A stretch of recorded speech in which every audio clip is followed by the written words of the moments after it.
ওয়ারিশান সম্পত্তি শুধুমাত্র মৌখিকভাবে বন্টন করে সেটা ভোগ দখলে রাখা যাবে কিনা এবং মৌখিক বন্টন দিয়ে জমি বেচা বিক্রি করা যাবে কিনা? দেখুন, যদি ওয়ারিশের সম্পত্তি হয় এবং সেই ক্ষেত্রে যদি বিভিন্ন দাগে সম্পত্তিটা থাকে, তাহলে আগে মৌখিকভাবে বন্টন করা যেত, ভোগ দখলে থাকা যেত। কিন্তু ২০০৪ সালের আইন আসার পরে থেকে, অর্থাৎ এটা ২০০৫ সাল থেকে কার্যকর হয়, তারপরে থেকে মৌখিক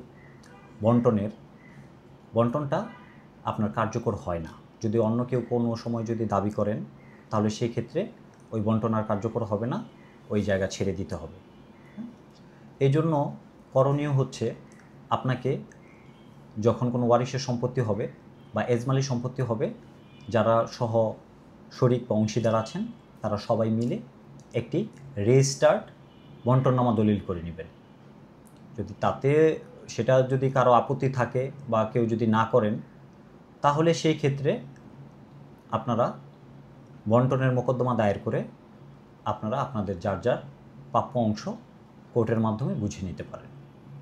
তবে হ্যাঁ, যদি পিতামাতার সম্পত্তি হয় যে আপনার জমিটা বিক্রির প্রয়োজন, কিন্তু আপনি বন্টন দলিলটাও করতে পারতেছেন না দ্রুত, অথবা আপনি মামলা করলেও তো একটু সময় লাগবে, সেক্ষেত্রে যেটা করতে পারেন, আপনার যারা সহ অংশীদার আছে তাদেরকে যদি আপনি সাক্ষী রাখতে পারেন দলিলটাতে, তাহলে সেক্ষেত্রে আপনি মৌখিক বন্টনের একটা বর্ণনা দিয়ে আপনি যে কোনো এক জায়গা থেকে জমিটা বিক্রি করতে পারবেন।